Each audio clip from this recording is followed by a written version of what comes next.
ಮಕ್ಕಳಿಗೆ ಉಪನಯನ ಸಂಸ್ಕಾರದಿಂದ ಬ್ರಹ್ಮೋಪದೇಶವನ್ನು ಮಾಡಿ ಆ ಮೂರನೇ ಕಣ್ಣು ತೆಗೆಸಿ ಜೀವನನ ಬೇರೆ ಒಂದು ಆಯಾಮದಲ್ಲಿ ನೋಡೋ ಹಾಗೆ ಮಾಡೋದು ನಮ್ಮ ಭಾರತ ದೇಶದಲ್ಲಿ ಬಹಳ ಆಳವಾದ ಒಂದು ಸಂಸ್ಕೃತಿ. ಇದು ಬಹಳ ಉತ್ತಮವಾದ ಸಂಸ್ಕೃತಿ. ಯಾವಾಗ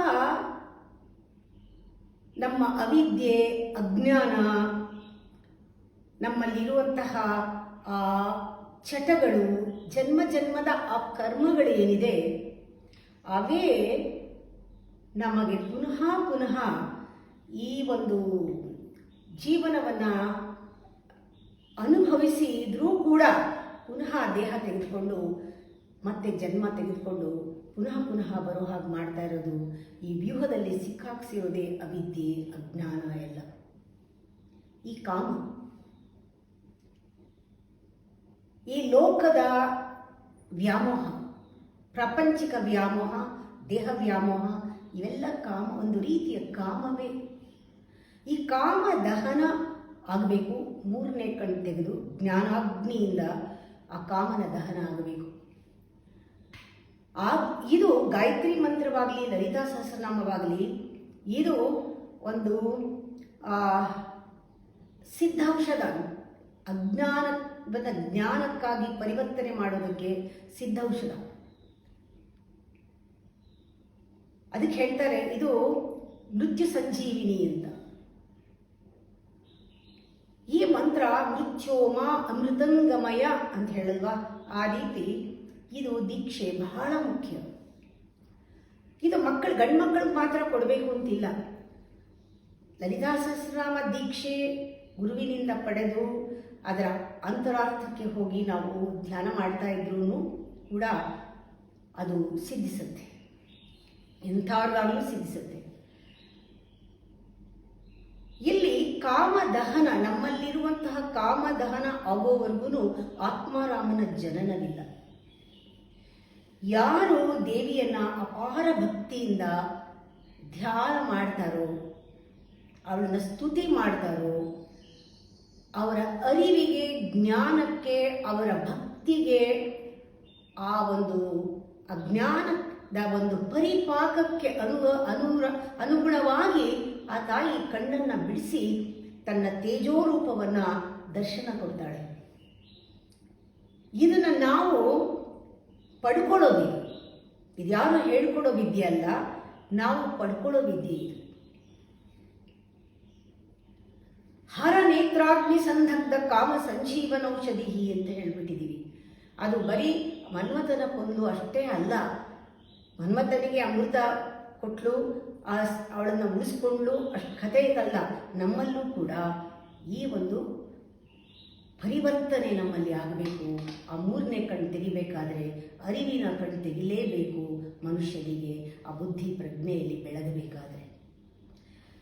ದೇವಿಯನ್ನ ಸೂಕ್ಷ್ಮ ರೂಪದಲ್ಲಿ ಕೂಡ 3 ಸ್ತರದಲ್ಲಿ ಅಥವಾ 3 ವಿಧದಲ್ಲಿ ನಾವು ಅವಳನ್ನು ಕಂಡುಕೊಳ್ತೀವಿ ಲಲಿತಾ ಸಹಸ್ರನಾಮದ ಮೂಲಕ. ಒಂದು ಸೂಕ್ಷ್ಮ, ಒಂದು ಸೂಕ್ಷ್ಮತರ, ಒಂದು ಸೂಕ್ಷ್ಮತಮ. ಈ ಸೂಕ್ಷ್ಮದಲ್ಲಿ ಇದನ್ನು ಪಂಚದಶಿ ವಿದ್ಯೆ ಅಂತ ಹೇಳ್ತಾರೆ. ಸೂಕ್ಷ್ಮತರ ವಿದ್ಯೆ ಕಾಮಕಲಾ ವಿದ್ಯಾ ಅಂತ ಹೇಳ್ತಾರೆ. ಸೂಕ್ಷ್ಮತಮ ವಿದ್ಯೆ ಇದು ಕುಂಡಲಿನಿ ವಿದ್ಯೆ ಅಂತ ಹೇಳ್ತಾರೆ. ಇದು 3 ಕೂಡ ಸಹಸ್ರನಾಮದ ನಾಮಗಳಲ್ಲಿ ನಾವು ಕಂಡುಕೊಳ್ಬಹುದು. ಈ ವಿದ್ಯೆಯ ರಹಸ್ಯವನ್ನು ಕಂಡುಕೊಳ್ಬಹುದು. ಯಾಕೆ ಇಲ್ಲಿ ಬರುತ್ತೆ? ಮೂರನೇ ಕಣ್ಣು ತೆಗಿಬೇಕಾದ್ರೆ ನಾವು ಯಾವ ಒಂದು ಪಥದಲ್ಲಿ, ಯಾವ ಒಂದು ದಾರಿಯಲ್ಲಿ, ಯಾವ ಮಾರ್ಗದಲ್ಲಿ, ಧರ್ಮ ಮಾರ್ಗದಲ್ಲಿ, ಜ್ಞಾನ ಮಾರ್ಗದಲ್ಲಿ, ಭಕ್ತಿ ಮಾರ್ಗದಲ್ಲಿ ಯಾವ ರೀತಿ ನಾವು ಕೆಳಗಿಂದ ಮೇಲ್ಮುಖವಾಗಿ, ಅಧೋಮುಖವಾಗಿ ಹೋಗದೆ ಊರ್ಧ್ವಮುಖವಾಗಿ ಶಕ್ತಿಯನ್ನು ಮೇಲಕ್ಕೆ ತಗೊಂಡು ಹೋಗೋದು ಕುಂಡಲಿನಿಯನ್ನು ಅಂತ 3 ಸ್ಟೆಪ್ಪಲ್ಲಿ ಹೇಳ್ತಾರೆ. ಮೊದಲನೇದು ಪಂಚದಶಿ ವಿದ್ಯೆ ತಗೊಂಡ್ರೆ ನಾವು ದೇವಿಯನ್ನು ನಾವು ವಾಗ್ಭವಕೂಟೈಕ ನಿಲಯ, ಇದು ಮಂತ್ರಗಳು ವಾಗ್ಭವಕೂಟದಿಂದ ವಾಕ್ಕಾಗಿ ಹೊರಗೆ ಬಂದದ್ದು 15 ಅಕ್ಷರಗಳು. ಪಂಚದಶಿ ವಿದ್ಯೆಯಲ್ಲಿ ಪಂಚದಶಿ ಮಂತ್ರದಿಂದ ನಾವು ಧ್ಯಾನ ಮಾಡಿದ್ರೆ, ಜಪ ಮಾಡಿದ್ರೆ ವಾಗ್ಭವ ಕೂಟೈಕ ನಿಲಯ ಸ್ವರೂಪ ಮುಖ ಪಂಕಜ ಅಂತ ಹೇಳ್ತೀವಿ. ಈ ಮುಖ ವಾಗ್ಭವ ಕೂಟ, ಕಂಠಾದ ಕಟಿಪರ್ಯಂತ ಮಧ್ಯಕೂಟ ಸ್ವರೂಪಿಣಿ, ಕಂಠದಿಂದ ಕಟಿವರೆಗೆ ಮಧ್ಯಕೂಟ, ಮಧ್ಯಕೂಟ ಸ್ವರೂಪಿಣಿ, ಶಕ್ತಿಕೂಟೈಕತಾಪನ್ನ ಕಟಿ ಅಧೋ ಭಾಗಧಾರಿಣಿ ಅಂತ 3 ಭಾಗವನ್ನಾಗಿ ಮಾಡಿ ವಾಗ್ಭವಕೂಟ, ಮಧ್ಯಕೂಟ, ಮಧ್ಯಕೂಟ, ಶಕ್ತಿಕೂಟ ಅಂತ ಮಾಡ್ತೀವಿ. ಹೀಗೆ ಮಾಡಿ ಮಂತ್ರಗಳನ್ನು ಹೇಳುವಾಗ ವಾಗ್ಭವಕೂಟದಲ್ಲಿ ಕ, ಎ, ಇ, ಲ, ಹ್ರೀಂ 5 ಅಕ್ಷರಗಳು, ಈ ಮಧ್ಯಮ ಕೂಟದಲ್ಲಿ ಹ, ಸ, ಕ, ಹ, ಲ, ಹ್ರೀಂ 6 ಅಕ್ಷರಗಳು, ಸ, ಕ, ಲ, ಹ್ರೀಂ 4 ಅಕ್ಷರಗಳಿಂದ ನಾವು ಜಪ ಮಾಡ್ತೀವಿ. ಇದು ಬಹಳ ಆಸಕ್ತಿಯುಳ್ಳವಾದದ್ದು. ಇದು ದೇವಿಯ ಮಂತ್ರ ಶರೀರವನ್ನು ನಮಗೆ ಪರಿಚಯ ಮಾಡಿಕೊಡುತ್ತೆ. ಇದಕ್ಕೆ ವಾಗ್ಭವಕೂಟೈಕ ನಿಲಯ ಸ್ವರೂಪ ಮುಖ ಪಂಕಜ, ಕಂಠಾದ ಕಟಿಪರ್ಯಂತ ಮಧ್ಯಕೂಟ ಸ್ವರೂಪಿಣಿ, ಶಕ್ತಿಕೂಟೈಕತಾಪನ್ನ ಕಟಿಯದು ಭಾಗಧಾರಿಣಿ, ಮೂಲಮಂತ್ರಾತ್ಮಿಕ. ಇಲ್ಲಿ ಹ್ರೀಂಕಾರವೇ ಮೂಲಮಂತ್ರ. ಮೂಲಮಂತ್ರಗಳೆಲ್ಲವೂ ಕೂಡ, ಈ ಬೀಜ ಮಂತ್ರಗಳೆಲ್ಲ ವಿಶೇಷವಾದ ತಾಡಣೆಗಳನ್ನು ಹೊಂದಿರುವಂಥದ್ದು. ಇದನ್ನು ಗುರುಮುಖೇನ ದೀಕ್ಷೆ ಆಗಬೇಕು. ಗುರು ಮಂತ್ರವನ್ನು ಕೊಡುವಾಗ ಮಂತ್ರದ ಅಧಿದೇವತೆ ಯಾರು, ಯಾವ ರೀತಿ ಮಂತ್ರವನ್ನು ಜಪ ಮಾಡಬೇಕು, ಅದು ಅಜಪ ಜಪ ಆಗೋವರೆಗೂ ಆ ಅಧಿದೇವತೆಯನ್ನು ಯಾವ ರೀತಿ ಒಲಿಸ್ಕೋಬೇಕು ಭಕ್ತಿಯಿಂದ, ಮತ್ತೆ ಈ ಮಂತ್ರಗಳು ಯಾವ ರೀತಿ ಕೆಲಸ ಮಾಡುತ್ತೆ, ಮಂತ್ರಗಳಲ್ಲಿ ಶಕ್ತಿ ಇದೆ, ಆದರೆ ನಾವು ಭಕ್ತರಾಗಿ ಅಥವಾ ಸಾಧಕರಾಗಿ ಯಾವ ರೀತಿ ಅದಕ್ಕೆ ಶಕ್ತಿ ಕೊಡಬೇಕು, ನಮ್ಮ ಪ್ರಾಣವನ್ನು ಕೊಡಬೇಕಂತಾರೆ. ಆ ಪ್ರಾಣ ಉಸಿರೆದ್ದು ತೆಗೆದುಕೊಳ್ಳುವ ಮತ್ತು ಬಿಡುವ ಉಸಿರಾಟದ ಮಧ್ಯದಲ್ಲಿರುವ ಪ್ರಾಣವನ್ನು ಕೊಟ್ಟು ಮಂತ್ರವನ್ನು ಹೇಳಬೇಕು. ಫೀಲ್ ಮಾಡಿ ದಟ್ ಎಕ್ಸ್ಪ್ಯಾನ್ಷನ್ ಆಫ್ ಪ್ರಾಣ ಟೇಕ್ಸ್ ದಿ ಫಾರ್ಮ್, ಮಂತ್ರ ಶರೀರವನ್ನು ತೆಗೆದುಕೊಳ್ಳುತ್ತೆ. ದಟ್ ಈಸ್ ಕಾಲ್ಡ್ ಯಂತ್ರ. ಯಂತ್ರ ಮಂತ್ರದಿಂದ ಆಗೋದು. ಮಂತ್ರ ಸೌಂಡ್, ಯಂತ್ರ ಈಸ್ ಎ ಫಾರ್ಮ್. ಆ ಯಂತ್ರ ಆಗುತ್ತೆ. ಅದಕ್ಕೆ ವೈಬ್ರೇಷನ್ ಆಫ್ ದಿ ಪ್ರಾಣ ಈಸ್ ಸೆಲ್ಫ್ ಈಸ್ ಮಂತ್ರ. ಮಂತ್ರ ಅನ್ನೋದು ಇದರ ತಾರಣ, ಸೌಂಡ್.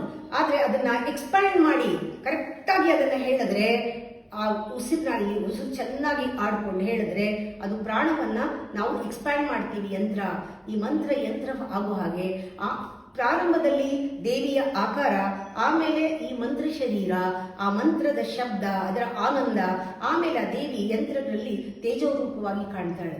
ಇದು ಮೂಲ ಮಂತ್ರದ ಬಹಳ ಸೂಕ್ಷ್ಮ ಸ್ವರೂಪ. ಮೂಲ ಮಂತ್ರಾತ್ಮಿಕ, ಮೂಲ ಕೂಟತ್ರಯ ಕಲೇವರ. ಈ 3 ಕೂಟದಲ್ಲೂ ಕೂಡ ಈ ಮಂತ್ರವನ್ನ ಜಪ ಮಾಡಬೇಕು. ಅದಕ್ಕೆ ಹ್ರೀಂಕಾರ 3ರಲ್ಲೂ ಇದೆ. ಹ್ರೀಂ ಹ್ರೀಂ ಹ್ರೀಂ ಅಂತ 3 ಸತಿ ಬರುತ್ತೆ. ಕಾಯ ಈಲ ಹ್ರೀಂ, ಹಸ ಕಹಲ ಹ್ರೀಂ, ಸಕಲ ಹ್ರೀಂ ಅಂತ ಮೂಲ ಮಂತ್ರ.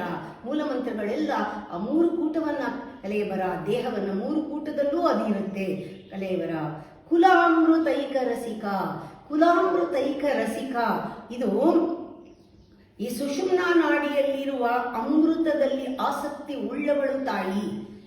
ಈ ಸುಷುಮ್ನಾ ನಾಡಿಯ ಅಮೃತದಲ್ಲಿ ಇದ್ರೆ ಎಲ್ಲಿವರೆಗೆ ನಿಮಗೆ ಅಜ್ಞಾನ ಇರುತ್ತೋ, ನಮ್ಗೆ ಎಲ್ಲಿವರೆಗೆ ಅವಿದ್ಯೆಗಳಿರುತ್ತೋ, ಎಲ್ಲಿವರೆಗೆ ದೇಹ ಭಾವನೆ ಇರುತ್ತೋ, ಎಲ್ಲಿವರೆಗೆ ಹೊರಗೆ ಇಂದ್ರಿಯದ ಅಲ್ಲಿ ಕೆಲಸ ಮಾಡ್ತಾ ಇರ್ತೀವೋ, ವ್ಯಾಪಾರ ಮನೋಧರ್ಮದಲ್ಲಿ ಇರ್ತೀವೋ, ಇಂದ್ರಿಯ ವ್ಯಾಪಾರದಲ್ಲಿ ನಮ್ಮ ಮನಸ್ಸು ತೊಡಗಿರುತ್ತೋ, ಬುದ್ಧಿ ಭ್ರಮೆಯಲ್ಲಿರುತ್ತೋ, ಅಲ್ಲಿವರೆಗೂ ಕುಂಡಲಿನಿ ಶಕ್ತಿ, ಸರ್ಪಕಾರದಲ್ಲಿರೋ ಶಕ್ತಿ ಅದು ಮಲಗಿರುತ್ತೆ. ಯಾವಾಗ ನಮಗೆ ಇಲ್ಲ, ನಾನು ಈ ಜನ್ಮದಲ್ಲಿ ಆ ತಾಯಿನ, ನನ್ನನ್ನು ಕಂಡ್ಕೋಬೇಕು ಅಥವಾ ತಾಯಿನ ಕಂಡ್ಕೊಳ್ಬೇಕು, ಸತ್ಯವನ್ನ ಕಂಡ್ಕೊಳ್ಬೇಕು ಅಂದಾಗ ಅದು 3 ಆ ಸರ್ಪ, ಹೆಡೆ ಸರ್ಪನ ತುಳಿದ್ರೆ ಹೇಗೆ ಅದು ಬುಸ್ಗುಟ್ಕೊಂಡು ಬರುತ್ತೆ, ಆ ರೀತಿ ಕುಂಡಲಿನಿ ಆ ಸುಷುಮ್ನಾ ನಾಡಿಗಳಿಗೆ ಹರಿದು ಮೇಲ್ಗೆ ಬಂದು ಆಜ್ಞಾಚಕ್ರ ದಾಟಿ ಸಹಸ್ರಾರಕ್ಕೆ ಹೋಗಿ ಚಂದ್ರಮಂಡಲದಲ್ಲಿ ಆ ಅಮೃತವನ್ನು ಸ್ರವಿಸ್ತಾಳೆ. ಅದು ಅವಳಿಗಿಷ್ಟ. ಕುಲಾಮೃತೈಕ ರಸಿಕ. ಜೊತೆಗೆ ಕುಲ ಅಂದಾಗ ನಾವು ಜ್ಞಾಪಕ ಇಟ್ಕೊಳ್ಬೇಕಾಗಿರೋದು ಒಂದು ವಿಚಾರ ಏನಂದ್ರೆ, ನಾವು ಹೇಳ್ತೀವಿ ಈ ಕುಲ ಆ ಕುಲ ನಮ್ದು ಅಂತ ಹೇಳ್ತೀವಿ ಅಲ್ವಾ. ನಮ್ಮ ದಾಯಾದಿಗಳು ನಮ್ಮ ಕುಲದವರು, ಅಥವಾ ಮಕ್ಕಳು, ಮರಿಮಕ್ಕಳು, ಮೊಮ್ಮಕ್ಕಳು, ಹೀಗೆ ನಮ್ಮ ಕುಲ. ಆದರೆ ಇಲ್ಲಿ ಆ ಕುಲಕ್ಕೆ ಬಹಳ ದೊಡ್ಡ ವಿಶಾಲವಾದ ಅರ್ಥ ಇದೆ. ಕುಲ ಅಂದಾಗ ಇದು ಬ್ರಹ್ಮನ ಚೈತನ್ಯ. ಹೇಗೆ ನಾವು ಹೇಳ್ತೀವಿ ಎಲ್ಲರಲ್ಲಿ ಹರಿತಾ ಇರೋ ರಕ್ತ ಒಂದೇ, ಯಾವ ಜಾತಿ ಆದ್ರೆ ಏನು. ಇದು ಪೊಲಿಟಿಷಿಯನ್ಸ್ ಯೂಶಲಿ ಮಾತಾಡೋದು, ಎಲ್ಲರೂ ಒಂದೇ ಅನ್ನೋದಕ್ಕೆ. ಎಲ್ಲರ ದೇಹದಲ್ಲೂ ಒಂದೇ ರಕ್ತ ಹರಿತಾ ಇದೆ ಅಲ್ವಾ. ಆದರೆ ಇನ್ನೂ ಎತ್ತರದಲ್ಲಿ, ಇನ್ನೂ ಆಳವಾಗಿ ನೋಡಿದಾಗ ನಿಜವಾದ ಬ್ರಾಹ್ಮಣನ ಹೃದಯ ಒಳಗಿಂದ ಈ ಧ್ವನಿ ಬರುತ್ತೆ, ಎಲ್ಲರಲ್ಲಿರೋ ಚೈತನ್ಯ ಒಂದೇ, ಎಲ್ಲರಲ್ಲಿರೋ ಚೈತನ್ಯ ಬ್ರಹ್ಮ ಚೈತನ್ಯ, ಎಲ್ಲರೂ ಬ್ರಹ್ಮಕುಲಕ್ಕೆ ಸೇರಿದವರು, ಒಂದೇ ಒಂದು ಕುಲ ಇರೋದು, ಆ ಕುಲ ಬ್ರಹ್ಮಕುಲ. ಯಾವಾಗ ಬ್ರಹ್ಮಕುಲವನ್ನ ಯಾರು ಗಮನಿಸ್ತಾರೆ ಆವಾಗ ಗೊತ್ತಾಗತ್ತೆ ನಮಗೆ, ಆಟೋಮ್ಯಾಟಿಕ್ ಆಗಿ ನಮಗೆ ಆ ತಾಯಿ ಒಲ್ದು ಬರ್ತಾಳೆ, ಅವಳು ಬ್ರಹ್ಮಕುಲವನ್ನ ಕಾಪಾಡೋಳು, ಕುಲಯೋಗಿನಿ ಅಂತ ಹೇಳ್ತೀವಿ ಅವಳಿಗೆ. ಅದರಿಂದ ಕುಲಾಮೃತೈಕ ರಸಿಕ ಕುಲ ಸಂಕೇತ ಪಾಲಿನಿ. ಈ ಕುಲದ ಒಂದು ಆಚಾರ ಏನಿದೆ, ಕುಲದ ನಿಜವಾಗಲೂ ಸೂಕ್ಷ್ಮ ಸಂಕೇತಗಳೆಲ್ಲ ಈ ಸೂತ್ರಗಳಲ್ಲಿ ಮತ್ತೆ ಒಂದು ಗ್ರಂಥಗಳಲ್ಲಿ ಇದೆ. ಅದು ಸಾಮಾನ್ಯರಿಗೆ ಸುಲಭವಾಗಿ ಎಲ್ಲರಲ್ಲೂ ಹರಿತಾ ಇರೋ ಚೈತನ್ಯ ಒಂದೇ, ನಾನು ಎಲ್ಲರಲ್ಲೂ ಇದ್ದೀನಿ, ಎಲ್ಲರೂ ನನ್ನವರು ಅಂತ ತೆಗೆದುಕೊಳ್ಳೋದು ಸ್ವಲ್ಪ ಬುದ್ಧಿ ಜಾಸ್ತಿ ಉಪಯೋಗಿಸಿದವ್ರಿಗೆ, ಹೃದಯದ ಬಾಗಿಲು ತೆಗಿರೇ ಇರೋರಿಗೆ ಒಪ್ಕೊಳ್ಳೋದು ಬಹಳ ಕಷ್ಟ. ಅದನ್ನ ಪಾಷಂಡಿಗಳು ಅಂತ ಹೇಳ್ತಾರೆ. ಅಂದ್ರೆ ಅಂಥವರಿಗೆ, ನಾಸ್ತಿಕರಿಗಾಗಲಿ ಅಂಥವರಿಗೆ ಒಪ್ಪಲ್ಲ, ಯಾರು ಒಪ್ಕೊಳ್ಳಲ್ಲ, ನನ್ನವರು ಅಂತ ಎಲ್ಲರೂ ತಗೊಳ್ಳೋದು, ಅದು ಬಹಳ ತಾಕತ್ತು ಬೇಕು ಅದಕ್ಕೆ. ಅದರಿಂದ ಒಳಗಿಂದ ಬರಬೇಕು ಆ ತಾಕತ್ತು. ಜಾತಿ, ಕುಲ, ಗೋತ್ರ ಯಾವುದು ಮೀರಿ ಎಲ್ಲವನ್ನು ಅಕುಲ, ಕುಲವನ್ನೇ ಮೀರಿ ಹೋದಾಗ ಮಾತ್ರ ತಗೊಳಕ್ ಸಾಧ್ಯ. ಅದರಿಂದ ಕೆಲವು ರಹಸ್ಯಗಳನ್ನೆಲ್ಲ ಪಾಷಂಡಿಗಳಿಗೆ ಬಿಟ್ಕೊಟ್ಟಿಲ್ಲ, ಅದನ್ನು ಅವಳು ರಕ್ಷಿಸ್ತಾಳೆ, ಗೋಪ್ಯವಾಗಿಟ್ಟು ರಕ್ಷಿಸ್ತಾಳೆ. ಅದರಿಂದ ಅವಳು ಕುಲಾಂಗನೆ, ಅವಳು ಪತಿವ್ರತ್ಯವನ್ನ ಎಲ್ಲ ಸಾರವನ್ನ ಒಳಗಡೆ ಹಿಡಿದಿಟ್ಕೊಳ್ತಾಳೆ, ರಹಸ್ಯವನ್ನ ಕೊಡೋದಿಲ್ಲ, ಯೋಗ್ಯರಿಗೆ ಮಾತ್ರ ಅವಳು ರಹಸ್ಯವನ್ನ ತಿಳಿಸ್ತಾಳೆ. ಕುಲಾಮೃತೈಕ ರಸಿಕ ಕುಲ ಸಂಕೇತ ಪಾಲಿನಿ ಕುಲಾಂಗನ, ಅವಳು ಪತಿವ್ರತೆ, ಕುಲಾಂತಸ್ಥ, ಎಲ್ಲರ ಅಂತರ್ಯಾಮಿಯಾಗಿದ್ದಾಳೆ, ಸರ್ವಾಂತರ್ಯಾಮಿ ಅವಳು. ಕುಲಾಂತಸ್ಥ ಕೌಲಿನಿ, ಕುಂಡಲಿನಿ ಅವಳು, ಕೌಲಿನಿ ಕುಲಯೋಗಿನಿ. ಇಡೀ ಕುಂಡಲಿನಿ ಅಂದಾಗಲೇ ತಿಳ್ಕೋಬೇಕು ಎಲ್ಲಿಂದ ಬಂತು ಈ ಕುಂಡಲಿನಿ ಅಂದಾಗ, ಆ ದೇವಿಯ ಆ 3ನೇ ಸ್ಟೇಜಿಗೆ ಬಂದಿರ್ತೀವಿ ನಾವು. ಅಂದ್ರೆ ಈ ಅತಿ ಸೂಕ್ಷ್ಮ ರೂಪ, ಅದು ಸೂಕ್ಷ್ಮತಮ ರೂಪ, ಅದು ಒಳಗಡೆ ಸೇರ್ಕೊಂಡಿದೆ. ಕುಂಡಲಿನಿ ಕುಲಯೋಗಿನಿ, ಅದೇ ಇಡೀ ಕುಲವನ್ನ, ಅಂದ್ರೆ ಪ್ರಪಂಚ ಅಂತ ಇನ್ನೊಂದು ಮೀನಿಂಗ್ ಇದೆ. ಕುಲ ಅಂದ್ರೆ ಅದನ್ನ ಧರಿಸಿಕೊಂಡಿರೋಳು ಕುಲಯೋಗಿನಿ. ಕುಲಯೋಗಿನಿ ಸಮಯಾಂತಸ್ಥ, ಕುಲಯೋಗಿನಿ ಕುಲ ಅಕುಲ, ಎಲ್ಲವನ್ನು ಮೀರಿದವಳು, ಅಕುಲ ಸಮಯಾಂತಸ್ಥ. ಎಲ್ಲ ಹೇಳಿದಾಯ್ತು ಕುಲದ ಬಗ್ಗೆ, ಕುಲವನ್ನ ಮೀರಿದವಳು ಅಕುಲ ಅಂತಾರೆ. ಸಮಯಾಂತಸ್ಥ, ಈ ಸಮಯ ಅಂದಾಗ ಸಾಮ್ಯ, ಸಮಾಗಮ, ಸಂಯೋಜನೆ, ಸಮಾಧಿ, ಸಮತ್ವ, ಎಲ್ಲರೂ ಸಮ ನೋಡ್ಬೇಕು, ಎಲ್ಲದರಲ್ಲೂ ಸಮ ನೋಡೋದು, ಆ ಸಾಮ್ಯ ನೋಡೋದು. ಆ ಸಾಮ್ಯ ಅಂದಾಗ ಇದರಲ್ಲಿ 4 ಥರ ಇದೆ. ಒಂದು ಅಧಿಷ್ಠಾನ ಸಾಮ್ಯ ಅಂತ ಹೇಳ್ತಾರೆ, ಇನ್ನೊಂದು ಅಧಿಷ್ಠಾನ ಸಾಮ್ಯ, ಇನ್ನೊಂದು ಅವಸ್ಥಾನ ಸಾಮ್ಯ ಅಂತ ಹೇಳ್ತಾರೆ, ಇನ್ನೊಂದು ಅನುಷ್ಠಾನ ಸಾಮ್ಯ ಅಂತಾರೆ, ಒಂದು ರೂಪ ಸಾಮ್ಯ, ಇನ್ನೊಂದು ನಮ್ಮಲ್ಲಿ ಕಾಣುವಂತಹ ಗುಣ ಸಾಮ್ಯ ಅಂದ್ರೆ ನಾಮ ಸಾಮ್ಯ. ಇಷ್ಟು 5 ಸಾಮ್ಯಗಳಿದೆ. ಅಧಿಷ್ಠಾನ ಸಾಮ್ಯ ಅಂದ್ರೆ ಚಕ್ರದಲ್ಲಿ ಸಾಮ್ಯ. ನಾವು ಚಕ್ರದಲ್ಲಿ ಸಾಮ್ಯ ಅಂದಾಗ ಶ್ರೀಚಕ್ರವನ್ನು ತೆಗೆದುಕೊಂಡ್ರೆ 5 ಶಕ್ತಿ ಸ್ವರೂಪ, 4 ಶಿವ ಸ್ವರೂಪ. ಶ್ರೀಚಕ್ರದಲ್ಲಿ ಹೇಗೆ ಬಿಂದು ತ್ರಿಕೋಣದಲ್ಲಿ ಸಮಾಗಮ ಹೊಂದಿದೆ, ಅದಕ್ಕೆ ಉತ್ತರ ಪೀಠಿಕೆಯಲ್ಲಿ ಹೇಳ್ತಾರೆ, ಇದನ್ನು ತಿಳ್ಕೊಳ್ಳದೆ ಇದ್ರೆ ಈ ಸಾಮ್ಯವನ್ನ ಲಲಿತಾ ಸಂತೋಷ ಪಡೋದಿಲ್ಲ, ಲಲಿತಾ ಸಂತುಷ್ಟಳಾಗುವುದಿಲ್ಲ ಅಂತ ಆ ಉತ್ತರ ಪೀಠಿಕೆಯಲ್ಲೇ ಇದೆ. ಈ ಸಾಮ್ಯವನ್ನು ತಿಳ್ಕೋಬೇಕು. ಈ 4 ಮತ್ತು 5 ಪುರುಷ ಮತ್ತು ಪ್ರಕೃತಿ, ಹೇಗೆ ನಮ್ಮಲ್ಲಿ ಧಾತುಗಳ ಒಂದು ಸಮಾಗಮ, 9 ಧಾತುಗಳು 5, 4 ಹೇಗೆ ಸೇರ್ಕೊಂಡಿದೆ, ಈ ಬಿಂದುವಿನಲ್ಲಿ ತ್ರಿಕೋಣ ಸೇರ್ಕೊಂಡಿರೋದು, ಮತ್ತೆ ಇದೆರಡು ಬಿಂದು ಮತ್ತು ತ್ರಿಕೋಣ ಶಿವಶಕ್ತಿಯರ ಸಮಾಗಮ, ಹಾಗೆ ವಸುಕೋಣದಲ್ಲಿ ನಾಗದಳ ಸೇರ್ಕೊಂಡಿರೋದು ಅಥವಾ ನಾಗದಳದಲ್ಲಿ ವಸುಕೋಣ ಸೇರ್ಕೊಂಡಿರೋದು, ಅಂತರ್ದಶಾರ ಬಹಿರ್ದಶಾರಗಳು 16 ದಳಗಳಲ್ಲಿ ಷೋಡಶಾರದಲ್ಲಿ ಹೇಗೆ ಸೇರ್ಕೊಂಡಿದೆ, ಹೇಗೆ 14 ತ್ರಿಕೋಣಗಳು ಭೂಪರದಲ್ಲಿ ಸೇರ್ಕೊಂಡಿದೆ, ಇದನ್ನೆಲ್ಲನೂ ಕೂಡ ತಿಳ್ಕೊಳ್ಳೋದೇನೆ ಆ ಸಾಮ್ಯ. ಅದಕ್ಕೆ ಹೇಳ್ತಾರೆ ಅಧಿಷ್ಠಾನ ಸಾಮ್ಯ, ಚಕ್ರ ಸಾಮ್ಯ, ಇದು ತಿಳ್ಕೊಳ್ಳೋದು. ಆಮೇಲೆ ಇನ್ನೊಂದು ಇದು ಒಂದು ಅಧಿಷ್ಠಾನ ಸಾಮ್ಯ, ಒಂದು ಅನುಷ್ಠಾನ ಸಾಮ್ಯ. ಇದರಲ್ಲಿ ಸೃಷ್ಟಿ, ಸ್ಥಿತಿ, ಲಯ, ತಿರೋಧಾನ, ಅನುಗ್ರಹ, ಪಂಚಕೃತ್ಯಗಳು ಒಂದಕ್ಕೊಂದು ಹೇಗೆ ಸೇರ್ಕೊಂಡಿದೆ,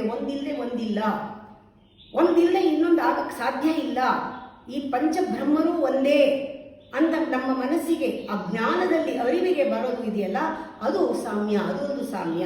ಇನ್ನೊಂದು ಅವಸಾನ್ಯ ಸಾಮ್ಯ ಅಂದ್ರೆ ಈಗ ಶಿವ ಶಕ್ತಿ ಎರಡು ಯಾವ ರೀತಿ ಸೇರ್ಕೊಂಡಿದೆ, ಹಾಗೆ ರಾಗ ತಾಳಗಳು ಹೇಗೆ ಸೇರ್ಕೊಂಡಿದೆ, ಆಮೇಲೆ ಈ ಸಾಮ್ಯದಲ್ಲಿ ಒಂದು ಭಂಗಿ ಮತ್ತು ಲಾಸ್ಯದಲ್ಲಿ ಹೇಗೆ ಸೇರ್ಕೊಂಡಿದೆ, ಭಾವಭಂಗಿಗಳು ಈ ಥರ ಒಂದಕ್ಕೊಂದು ಸೇರ್ಕೊಳ್ಳೋದು. ಏನು ಬೇಡ, ನೀವು ಕೆಲಸ ಮಾಡ್ತಿದ್ರೆ ಸಂಪೂರ್ಣವಾಗಿ ನಿಮ್ಮ ಮನಸ್ಸು ಅದರಲ್ಲಿ ಸೇರ್ಕೊಳ್ಳೋದೇ ಒಂದು ಸಾಮ್ಯ.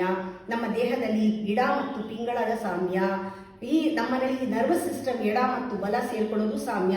ಪ್ರತಿಯೊಂದರಲ್ಲೂ ಸಮತ್ವ, ಅದರಿಂದನೇ ಸಮಾಧಿ. ಆ ಸಾಮ್ಯದ ಅಂತರದಲ್ಲಿ ಸಾಮ್ಯದೊಳಗಳಿದ್ದಾಳೆ, ಸಾಮ್ಯ ಅಂತರದಲ್ಲಿದ್ದಾಳೆ, ಅದು ಆದರೆ ತುಂಬ ಒಳಗಡೆ ಇದ್ದಾಳೆ ಅವಳು. ಇನ್ನೊಂದು ರೂಪ ಸಾಮ್ಯ, ನಾಮ ಸಾಮ್ಯ ಅಂದರೆ ಪ್ರಕೃತಿ ಮತ್ತು ಪುರುಷತ್ವ ನಾವು ಶಿವ ಶಿವೆ ಅಂತ ಹೇಳ್ತೀವಿ. ಅದೇ ರೀತಿ ನಾವು ವಿಷ್ಣು ವೈಷ್ಣವಿ ವಿಷ್ಣು ಅಂತ ಹೇಳ್ತೀವಿ. ಹಾಗೆ ಅದು ಹೆಸರಿನಲ್ಲಿ ಸಾಮ್ಯ ಬರೋದು. ಆಮೇಲೆ ಇದರಲ್ಲಿ ಬಣ್ಣದಲ್ಲಿ ಸಾಮ್ಯ, ರೂಪ ಅಂದರೆ ಬಣ್ಣದಲ್ಲಿ ಸಾಮ್ಯ.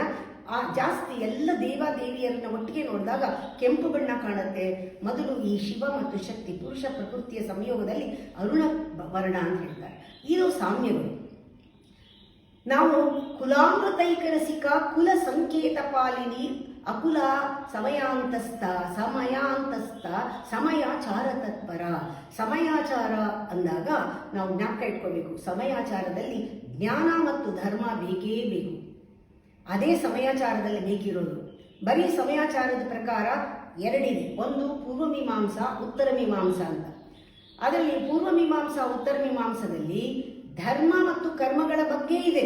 ಎಲ್ಲಿ ಧರ್ಮ ಕರ್ಮ ಕರೆಕ್ಟಾಗಿರುತ್ತೆ, ಜ್ಞಾನ ಮುಕ್ತಿ ಅದ್ರ ಜೊತೆಗಿರುತ್ತೆ.